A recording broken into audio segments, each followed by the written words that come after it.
É um fato que o Bitcoin tem se recuperado nos últimos dias, mas muita atenção, esse mês a gente ainda pode ter bastante volatilidade pela frente. E é sobre essa história que a gente vai contar aqui agora no vídeo do Cointelegraph Brasil.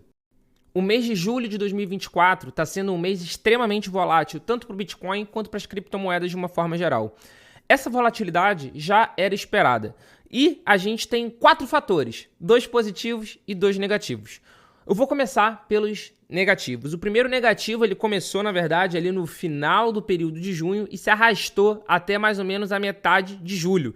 Então já era algo que logo no início do mês a gente já estava comentando dessa questão da volatilidade, que foi a venda dos bitcoins do governo da Alemanha.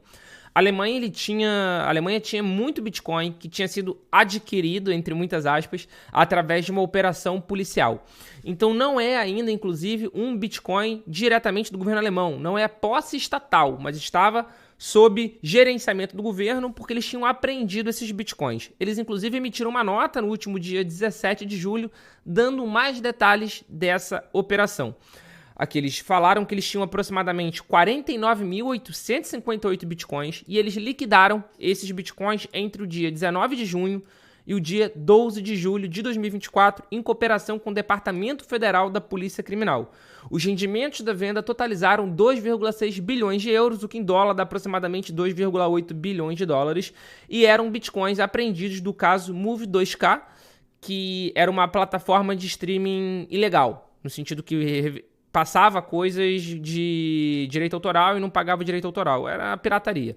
Então eles prenderam os donos dessa plataforma, fecharam a plataforma, prenderam os donos e, como parte provavelmente de um acordo, os indivíduos por trás da plataforma transferiram quase 50 mil bitcoins para as autoridades alemãs. E o governo alemão liquidou todos esses bitcoins em caráter emergencial, porque, segundo o governo alemão, tem uma lei que é a venda de um ativo é exigida, a venda emergencial é exigida quando há um risco de queda de 10% ou mais do valor. E o governo da Alemanha achou que podia cair o Bitcoin, porque o Bitcoin é um ativo volátil, e liquidou de forma emergencial. Então, em menos de um mês, entre 19 de junho e 12 de julho, eles liquidaram quase 3 bilhões de dólares americanos em Bitcoin. E isso causou uma pressão vendedora no mercado, o que, sem sombra de dúvida, deu início à volatilidade do preço do Bitcoin, consequentemente do mercado cripto, e causou uma queda. A gente consegue ver que teve uma queda a partir do momento que isso se tornou público, mas o mercado se recuperou em V. O que causou a queda, na minha opinião pessoal do Paulo Aragão, não foi o volume financeiro da venda do governo da Alemanha. O que causou a queda foi o fato de muita gente ficar falando que a Alemanha estava vendendo todos os seus bitcoins. Foi isso que causou a maior parte do pânico, né, do mercado, de muita gente criando o pânico e acabando vendendo porque vai cair. Então, esse foi o primeiro fator negativo. O segundo fator negativo que está causando uma apreensão no mercado, e é aí que eu acho que a gente ainda vai ter volatilidade agora da metade de julho até o final do mês, são os reembolsos da Mt. Gox. Mt. Gox, para quem não sabe, era a maior exchange do mundo que em 2014 foi hackeada e perdeu os fundos de todos os usuários. Era muito maior do que a Binance é para o mercado atual. Cerca de 70% de todas as transações de Bitcoin naquela época passavam dentro da Mt. Gox. Foi hackeada, perdeu muito Bitcoin, mas conseguiu recuperar uma parte desses Bitcoins ao longo do período. E em julho de 2024, começou o processo de repagamento dos credores, desses usuários que tiveram fundos perdidos. Então vai ter transferência de Bitcoin e de Bitcoin Cash, que surgiu através de um fork do Bitcoin, né? Então, cada Bitcoin gerou um Bitcoin Cash, então a quantidade que eles conseguiram recuperar de Bitcoin, naturalmente, eles também acabaram ganhando de Bitcoin Cash ao longo desse período. Vale ressaltar que esse processo de pagamento dos credores, dos usuários que foram lesados já lá em 2014, começou no dia 5 de julho, quando eles juntaram todo o dinheiro, todos os Bitcoins em uma única carteira, para começar a fazer a transferência efetiva, a transferência propriamente dita. E isso pode, sem sombra de dúvida, causar um aumento da pressão vendedora e, consequentemente, uma queda também no preço do Bitcoin. Se o governo da Alemanha tinha um valor aproximadamente de 3 bilhões de dólares americanos em Bitcoin, a Mt. Gox são 9 bilhões de dólares americanos. Isso, se a gente analisar simplesmente o volume, não é um volume tão grande assim. Para vocês terem uma ideia, só nas últimas 24 horas, o Bitcoin ele transacionou aproximadamente 28 bilhões de dólares. Isso só o Bitcoin. Se a gente olhar o mercado do USDT, que é a maior stablecoin, o Tether, o maior stablecoin do mundo, nas últimas 24 horas foram 55 bilhões de dólares. É uma quantia enorme. Então, o volume que é transacionado no Bitcoin, no Ether e nas outras criptos diariamente é muito maior do que esse volume. Que vai ser liberado, que vai ser pago pela Mt. Gox para os seus usuários que foram lesados lá em 2014. Mas, de qualquer forma, é um volume muito grande e a gente não sabe como vai ser a distribuição. Com certeza não vai ser de uma única vez, com certeza não vai ser numa paulada única, mas de qualquer forma vai ser provavelmente num grande volume assim que acontecer. Mas diversos analistas do mercado já estão falando que essa pressão de venda vai acontecer apenas entre mãos fracas, que não vai acontecer um impacto tão grande no preço. Que espera que o Crypto Twitter, leia-se como os mais frágeis dos homens, os mais fracos dos fracos, realize as primeiras transferências de mais de 5 mil bitcoins para as exchanges centralizadas. Transferências on-chain não fazem diferença alguma. E o porquê que o ZachXBT, que inclusive é um dos maiores analistas, um dos maiores investigadores de cripto, né, dentro da plataforma do Twitter, inclusive, está falando isso? Porque já começou o processo de transferência desses bitcoins para exchanges centralizadas, para corretoras, que vão fazer parte do processo de pagamento dos usuários. No último dia 17 de julho, a CryptoQuant, que faz uma análise on-chain, o que eles puderam perceber? Que aconteceu uma movimentação de 36% de todo o Bitcoin que a Mt. Gox tem para uma carteira que está ligada à exchange Kraken. A Kraken faz parte é uma das exchanges centralizadas que vão ser utilizadas no processo de pagamento dos usuários. E 36% de todo o Bitcoin da Mt. Gox já foi transferido para a Kraken. A Kraken, inclusive, já enviou e-mail para os usuários que são afetados, né, por isso, que vão receber esse dinheiro da Mt. Gox, falando que já receberam a parte do dinheiro, 36%, e agora eles vão ser movidos para os usuários nos próximos dias. Aqui está falando com a movimentação de ontem, esse vídeo está sendo gravado dia 18, então dia 17 foi ontem. Com a movimentação de ontem, 36% do Bitcoin já foi movido para seus antigos usuários. Na verdade, não ainda, porque foi movido para a Kraken. A Kraken ainda não fez a distribuição para esses usuários. Então, aqui, 48.641 Bitcoins. É esperado que nas próximas horas, que nos próximos dias, esse valor de 48.641 Bitcoins da Kraken sejam devolvidos para os usuários. Então, muito provavelmente, esse valor aqui vai ser liquidado. Por quê? Porque a pessoa que tinha conta na Mt. Gox lá em 2014, ela já fez um hold forçado de Bitcoin por 10 anos.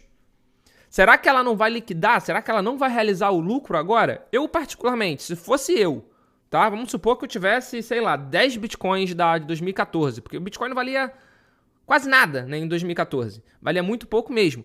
Então, vamos supor que você tivesse 10 Bitcoins em 2014. Você vai receber agora, não vai receber tudo, porque foi perdido. Vamos supor que agora, no processo de pagamento, você tenha de volta 4 Bitcoins, 3 Bitcoins. Será que você não iria liquidar pelo menos uma boa parte desses Bitcoins? Eles não valiam nada lá atrás, e agora eles valem bastante. Bom, eu particularmente eu liquidaria uma boa quantidade deles. Agora, claro, sabendo do que aconteceu, eu seguraria alguma coisa, né? Eu não liquidaria tudo. Mas com certeza vai ter uma pressão vendedora. Mas vai ser um volume, se a gente comparar com o mercado, pequeno. Vai ser um volume pequeno. O que pode acontecer, que eu espero sim que aconteça, e por isso a volatilidade, é que tenha um FUD no mercado justamente pelo aumento de pressão vendedora. Muita gente falando, vai vender muito, vai cair, e acaba se tornando uma profecia autorrealizável. Se você fala muito que vai cair, se o mercado acredita muito que vai cair, é claro que cai, por causa justamente do FUD. Mas eu, particularmente, não acredito que a gente tenha um impacto tão grande quanto o que a gente teve no caso da venda da Alemanha. Eu não acho que vai cair tanto percentualmente falando, porque a gente já viu que a recuperação aconteceu em V. E parte dessa recuperação em V aconteceu justamente por causa de um dos fatores positivos que eu vou falar para vocês, que foram os ETFs de Bitcoin Spot. Os ETFs de Bitcoin Spot, nas últimas semanas, têm absorvido uma quantidade gigantesca de Bitcoin. Quando eu falo gigantesca, é gigantesca mesmo. Se a gente somar todos os ETFs, já são mais de 900 mil Bitcoins que eles possuem. Se a gente pegar aqui e fazer uma conta rápida, 900 mil, que é a quantidade que eles possuem, eu vou dividir por 21 milhões, que é a quantidade de Bitcoins que irão existir para todo sempre. Ele já tem mais de 4% de todos os Bitcoins que um dia irão existir. É muito Bitcoin. Se a gente for ver aqui, ó, no último dia 16 de julho, por exemplo, vou pegar só o dia 16 de julho, foram 6 mil Bitcoins. Então vamos lá, é a conta que eu faço bastante aqui com vocês. 6 mil Bitcoins dividido por 450, que é a quantidade de Bitcoins que são minerados diariamente desde o último halving do Bitcoin, que aconteceu em abril de 2024. Então, só em um dia, os ETFs de Bitcoin Spot absorveram 13 dias de mineração. Isso é muita coisa, isso é muita coisa. Então, para vocês terem uma ideia, vamos lá, voltar para a nota da CryptoQuant. 48 mil Bitcoins. 48 mil Bitcoins, ao longo dessa última semana, que começou na segunda-feira, segunda, terça e quarta, são os últimos 3 dias comerciais, já foram 6, 10, 11, já foram quase 12 mil Bitcoins absorvidos apenas pelos ETFs de Bitcoin Spot. Apenas pelos ETFs de Bitcoin Spot. Então isso daqui não é nenhuma quantia tão grande assim, por exemplo, se a gente parar para pensar friamente. Então eu espero volatilidade por causa justamente desse potencial aumento da pressão vendedora, que de fato vai acontecer, porque as pessoas vão liquidar esse Bitcoin, mas eu não espero uma volatilidade tão grande quanto que a gente teve no caso do governo da Alemanha no mês passado, entre o final de junho e o início de julho. Mas, de qualquer forma, eu espero volatilidade por causa do valor que vai ser jogado no mercado. Mas, de novo, sendo muito sincero com vocês, não é um valor tão grande assim. E o segundo fator positivo que eu acho que vai ajudar muito, inclusive, a segurar essa potencial queda no preço que o mercado cripto vai ter é a entrada de capital que a gente vai ver graças ao início de negociação do ETF de Ether Spot. A gente ainda não tem uma data exata, a gente não tem uma data confirmada por nenhuma gestora, por nenhuma reguladora, a SEC também não falou nada, mas a gente tem visto uma movimentação muito grande para o início de negociação no próximo dia 23 de julho de 2024. A gente vê todas as gestoras já fazendo alterações nos seus registros S1, nos seus formulários perante a SEC, inclusive com definição de taxa do ETF de Ether à vista, né, do Ether Spot. A BlackRock, por exemplo, definiu a taxa em 0,25%, uma taxa similar, inclusive, à taxa do ETF de Bitcoin Spot. Então a gente acredita que vai ter algo muito próximo de taxa ao que a gente tem no ETF de Bitcoin Spot por parte de todas as gestoras, inclusive da Grayscale. A Grayscale, vale ressaltar, ela, assim como no caso do Bitcoin, ela já tem um trust, que é um fundo não negociado em bolsa, que vai ser convertido em ETF. Então ele já tem uma reserva muito grande e que provavelmente vão manter a taxa de administração, que é de 1,5%, e aí vai ser vermelho todo dia, saída de capital todo dia e entrada nos outros ETFs, no caso aqui de Ether Spot. É o mesmo cenário que aconteceu de Bitcoin Spot, tanto é que durante muito tempo o ETF de Bitcoin da Grayscale foi o maior do mercado e atualmente é o da BlackRock, que já ultrapassou o da Grayscale. Mas provavelmente todas as gestoras vão ter taxas muito similares às taxas que a gente tem no ETF de Bitcoin Spot. Aqui, ó. O ETF de Ether Spot emitido pela Franklin Templeton cobrará a taxa mais baixa, de 0,19%, enquanto o ETF da Bitwise e da VanEck estão definidos em 0,20%. O da 21 Share vai ser 0,21%. O da Fidelity e da Invesco vai ser a mesma taxa da BlackRock, de 0,25%. Então, com isso, a gente já começa a ver também uma corrida de taxa, uma disputa de taxa, uma guerra de taxa. E isso é um sinal claro de que a gente já está nos preparativos finais para, de fato, o início de negociação do ETF de Ether Spot. A data 23 de julho é uma data super razoável e que parece sim ser a data que vai acontecer. Inclusive, a Bitwise acredita que o ETF de Ether terá um impacto grande, um impacto considerável no preço do Ethereum. E ele acredita, inclusive, que vai ter um impacto maior, proporcionalmente falando, no preço do Ether do que teve no preço do Bitcoin. Então a gente consegue ver aqui que teve um impacto super positivo em janeiro de 2024, que foi quando a gente teve o início da negociação do ETF de Bitcoin Spot, e ele acredita que a gente vai ter um impacto ainda maior, proporcionalmente falando, no preço do Ether.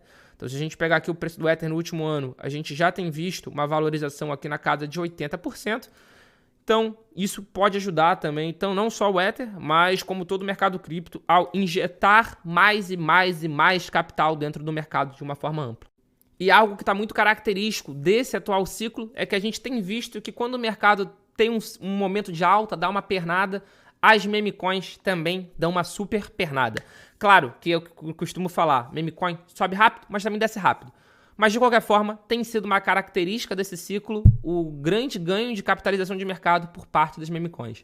Então aqui eu vou colocar um vídeo para vocês explicando o que são justamente as meme coins, e aqui eu vou colocar uma análise falando sobre uma meme coin da Dog Go to the Moon, que muita gente continua perguntando aqui pro Cointelegraph se ela tem um potencial de bater $1 americano ou não. Então, se você tem mais curiosidade sobre esse tema, clica aqui, que lá a gente vai explicar um pouquinho melhor. Então a gente já tem um encontro marcado aqui nesses próximos vídeos. Valeu!